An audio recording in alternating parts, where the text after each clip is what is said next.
장관님, 네네네. 요즘 잠 잘 주무세요? 네, 잘 잡니다. 네. 이 수험생들하고 학부모들은 요즘 난리인데요. 그 잠이 잘 오십니까? 그 장관님은 교육 재정 쪽에 전문가이지 않습니까? 뭐 직업교육 쪽도 연구를 많이 했고요. 또 뭐 여러 가지 연구. 평가 이쪽은 뭐 그다지 뭐 전문가라고 할 수가 없죠. 뭐 모든 분야를 다 전문을 할 수는 없죠. 그렇죠. 네. 그 저도 교육위원회 14년 차지만은 평가 이 부분은 저도 잘 모릅니다. 그런데 이걸 대통령께서 이 폭탄을 던지셨어요. 대통령이 교육 전문가 아니지 않습니까? 특히 평가에 대해서 이래라 저래라 말씀하시는 순간 이게 이제 폭탄이 이제 돼버린 거예요. 근데 뭐 이제 언론에도 나왔지만 사실은 이번 문제가 이제 자. 킬러 문항이라는 평가의 문제이기도 자, 하지만 질문 시작하겠습니다. 동시에 이제 카르텔의 문제거든요. 사실은. 그래서 카르텔 그 질문도 제가 이따 하겠습니다. 네, 뭐 그런데 범죄 유경호님이 이야기한 것처럼 오히려 장관님이 사교육 카르텔 대상자로 전혀 뭐 지목을 또 그렇지 않습니다. 했어요. 그건 자, 정말 자, 질문 한번 네. 해볼게요. 아까 유경호님하고 서동영님도 말씀하셨는데 네. 또 장관님께 답변하신 게 네. 이제 3월에 대통령께서 지시를 했다. 그죠?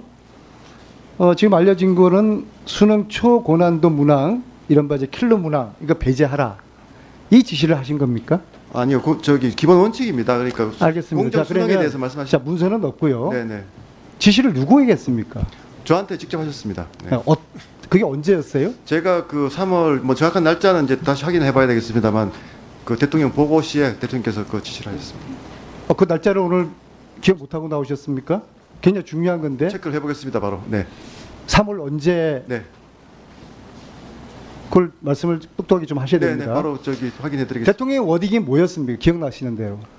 그 공정한 수능이고 수능이 반드시 공교육에서 다룬 내용으로 출제돼야 되니까 그 부분에 대해서 강조를 하셨고 제가 거기에 대해서 6월 모의고사 때부터 그런 대통령의 의지가 반영될 수 자, 있도록 그러면 하겠습니다. 대통령은 네. 공정한 수능에 대한 그 말씀을 하신 맞습니다. 겁니까? 네. 누구든지 그건 동의하죠. 네네네. 그죠? 네. 그런데 그럼 진노하신 게 공정한 육모가 아니었다고 진노를 하신 겁니까? 뭐 진노를 하셨다기보다는 6월 모의고사 때도 이제 이번에 이제 뭐 이야기가 됐지만 그때 제가 이제 보고를 드리면서 6월 모의고사가 아니, 저 대통령이 어떤 지시를 했는지 그것만 제가 좀 확인하고 싶은 거예요. 네네네. 대통령께서는 공정한 수능 요것만 지시를 하신 거죠? 공정한 수능에 대해서 지시하신 거죠. 또 다른 워딩은? 뭐 거기에 대해서 제가 아니, 답변이 아니라 때 대통령이 지시한 게 6월 모의고사에서 자, 공정한 수능 말고 또 있습니까? 뭐 다른 여러 가지 지시도 하셨죠. 또 뭐였습니까? 그 당시에 뭐 제가 이제 업무 보고를 드릴 때니까 현안 보고를 그 현안에 대한 여러 가지 말씀이 계셨습니다. 네? 다른 정책 현안에 대한 말씀들도 계셨습니다. 그러니까 지시는 공정한 수능 요것만 지시하신 거죠? 아니죠. 그 지시라는 게 현안에 대한 여러 가지 지시도 있고 혹시 6월 모의평가에서 킬러 네네. 문항을 50% 이상 줄이라 그 말씀하셨습니까? 아니요. 구체적인 숫자까지는 뭐 그 얘기 안 합니다. 하셨고요. 네네. 자, 문항별 정답률을 10% 맞추라. 최소 10% 맞추라. 그 말씀하셨습니까? 아니요. 그런 식의 구체적인 항상 자, 원칙을 자, 말씀하신 수치는 거고요. 말씀 안 하셨습니다. 네. 그러니까 혹시 장관께서 이 수치를 말씀하신 적이 있습니까? 아니요. 제가 말씀드린 거는 6월 아니, 했습니까? 안 모의고사 때 했습니까? 수치는 자, 뭐 그런데 전문가들의 영역이죠. 자, 수능출제위원 제보가 왔어요. 네. 출제를 하고 있는데 출제 중간에 이상한 일이 있었습니다. 문항별 정답률 최소 10% 이상을 맞추라는 그 지시가 구두로 내려왔습니다. 20년 이상 이 출제를 했는데 이런 경우는 처음이었습니다. 그럼 이 지시를 누가 했을까요? 뭐 장관은 안 했어. 대통령도 안 했어. 그렇습니다. 네. 누가 했을까요? 그건 확인을 해봐야 될 것 같습니다. 이런 이야기 네. 처음 들어보셨습니까? 네, 처음 들었습니다. 지금. 네. 출제위원이 저한테 거짓말을 했거나 아니면은 이 문제를 규명을 하는 것이 굉장히 중요한 핵심적인 퍼즐이라고 보는데요. 좋습니다. 자, 그러면 대통령이 공정수능하라고 말씀하셨어요. 그러면 장관은 평가안에다가 교육부에다가 어떤 지시를 했습니까? 6월 모의고사에서 공정 수능이 되도록 좀 반드시 6월 모의고사의 공정 수능이라는 그런 취지가 전달되도록 해라 이렇게. 그건 이제 원론적인 말씀하시는 그렇습니다. 거네요. 네네. 자, 그런데 국장이 뭘 잘못했길래 경질됐습니까? 그 취지가 이제 그 제대로 이제 6월 모의고사에서 실천이 안 된 거죠. 자, 대통령이 네네. 킬러 문항 포함시켰다고 화를 내셨어요. 그죠? 자, 대통령은 킬러 문항인지 아닌지 어떻게 대통령께서 화를 판단하셨나요? 내시었다기보다는요. 그때 이제 제가 보고를 드릴 때 6월 모의고사에서 그 안타깝게도 대통령께서 지시하신 공정 수능이 잘 실시가 안 되었습니다. 그래서 제가 국장을 인사 조치를 했습니다. 아니, 공정 수능이 실시됐는지 안 됐는지 장관께서는 어떤 근거로 보고를 하셨어요?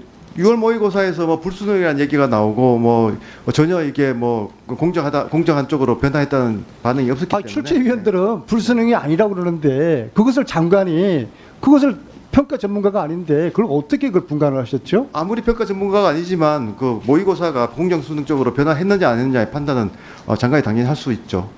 장관이 할 수 할 수 있습니까? 있죠. 예, 여러 가지 확인을 하고 킬러 문항도 분간할 수 있습니까, 장관이? 킬러 문항을 분간하고 안 하고를 떠나가지고 6월 모의고사가 공정한 수능이라는 대통령과 장관의 의지가 반영된 모의고사인지 아닌지에 대해서는 여러 가지로 확인을 할 수가 있습니다. 장관님, 네. 대통령이 무섭습니까? 이 정도 시점에서 장관이 주무장관이 대통령께서는 이 수능 난이도에 대해서는 아니 대통령께서는 그게 원칙을 장관 아니에요? 말씀하셨고요. 당연히 원칙에 대해서 실행을 하는 건 장관의 몫입니다. 그러면 네. 공정 수능 이것을 지키지 않았다고 국장을 경질할 정도면은 네. 지금까지 살아남을 국장 한 명도 없을 거예요. 그렇지 않죠. 살아남을 네. 평가원장 아무도 없을 거예요. 평가원장이 세상에 네. 모의고사 출제 어렵게 냈다고 사임한 그런 사례가 지난 30년 동안 있었습니까? 잘 지난 아시잖아요. 30년 동안 사실은 이렇게 장관, 자 마무리하겠습니다. 대통령과 장관이 의지를 가지고 이걸 해결하려고 한 적도 없었습니다. 자, 그래서 장관님께서는 굉장히 아까 강하게 지시를 했음에도 불구하고 실행이 안 됐기 때문에 인사 조치가 된 겁니다. 장관님께서는 아까 그렇게 네. 말씀하셨어요. 명예를 걸고 내가 이야기를 할 수 있다. 네. 대통령께서 지시를 하셨다. 네네. 근데 그 지시라는 게 꼴랑 공정수능 지시하신 거예요. 아니 왜 공정 수능이 왜 꼴랑입니까? 아니, 정말 중요한 그거는 원칙입니다. 네. 우리도 이야기하고 네네네. 대한민국 누구나 장사미사도 특별한 이야기는 아니지만 굉장히 중요한 원칙이고 그동안 전혀 지켜지지 않았기 때문에 문제가 된 것입니다. 그 중요한 원칙이 실행이 안 됐기 때문에 어떻게든 이번에 실행을 하는 게 중요한 것이죠.